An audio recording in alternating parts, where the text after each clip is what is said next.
Hi, it's Abilene from Kansas. Hope you're doing alright. Hope you're doing okay. Hope you're having a fantastic day. So, it has been a little bit of a while since I've done a more in depth video. I mean, for anyone who watched it, I did hey, I'm filling up with gas the other day. But anyway, so just kind of catching up. So, it's been an interesting year thus far. And the anniversary of my mom's passing occurred back in May, or at the tail end of May. So it was, not gonna lie, it was hard. And but we got through it. Could comment what's been going on in our U.S. politics, but I think everybody is pretty well got their own opinion about that. Anyway, let's bring that to that. Say, let's talk about something off topic, like magic. Say, you remember magic? And sometimes you even still see it today. But it's not like what it once was, you know? Now, I don't know about anybody else, but perhaps some of you may remember David Copperfield. And one of his biggest illusions or magic acts was to make the Statue of Liberty disappear. Do you remember that? Does anyone? And if you don't, and you're young enough not to, I would suggest going to see if you can find the video for it, because at the time that occurred, it was just it put everybody in absolute awe. And it's one of those things, it was miraculous. You know, no one could fathom at the time. How could anyone make something as large as the Statue of Liberty disappear? And we still see magic today, but a lot of what we see is up close magic.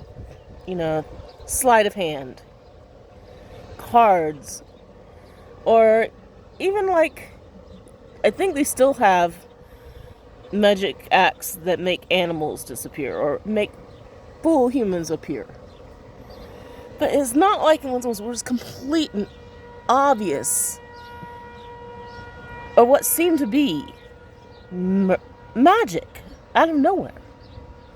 There was no need to explain it. There was no need to justify it. It was just something that created awe and wonder. And I think that possibly could be what's going on right now, is that we have a lack of awe and wonder. You know, we have got our sights so close on everything around us that we can't take a moment to look up. I mean, physically look up like so. And yes, I do have hair down there, so that's been discussed. If you haven't heard that video, go look it up. Anyway, but to physically look up, not only when you're outside, but when you're inside as well. I'll give an example.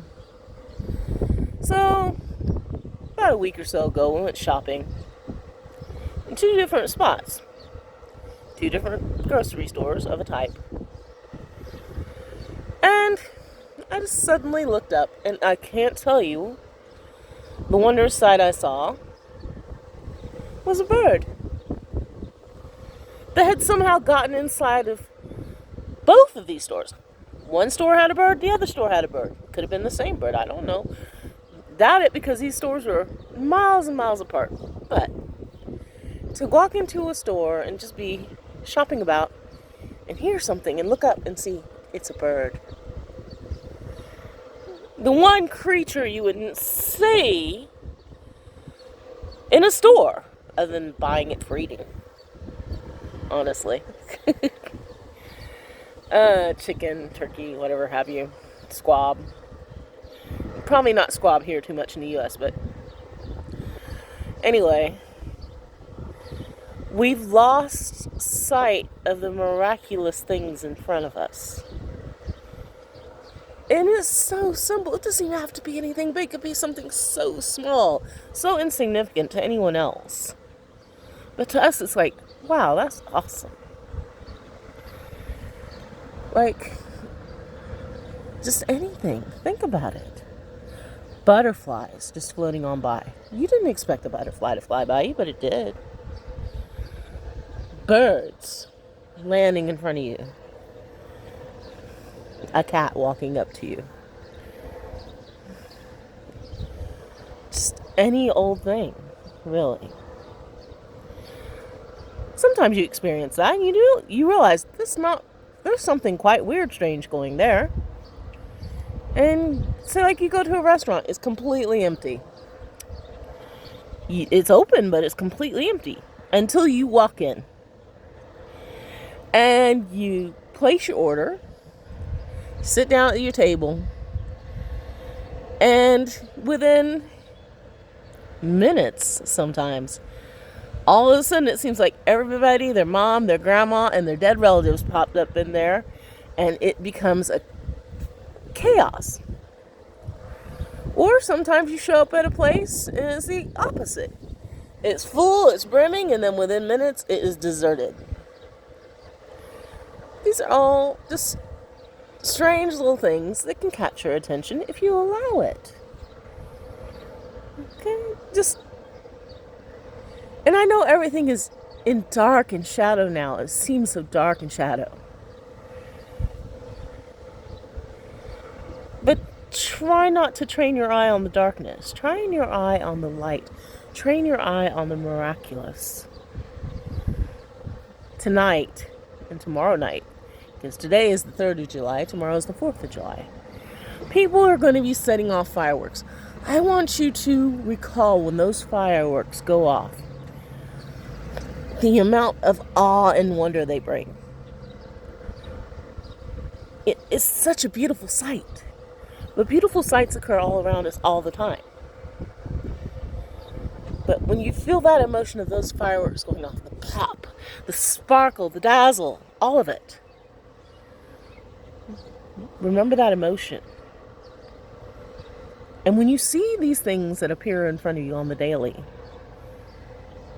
recognize, or at least train yourself to recognize, the miraculous within your sight.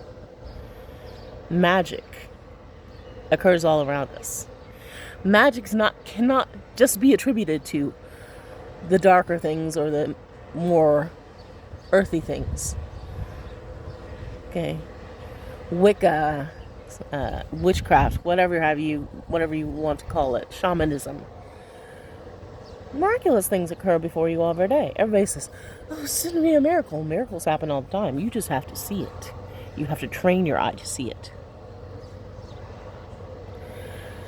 Anyway, just thought I'd pop on here and say something possibly profound. I don't know if it is or not. Anyway, it's Avalita from Kansas. I hope you're having a great rest of your day. Happy holidays. I know for everybody with the recent events, not everybody's feeling as patriotic as they did, and some people are feeling way too patriotic.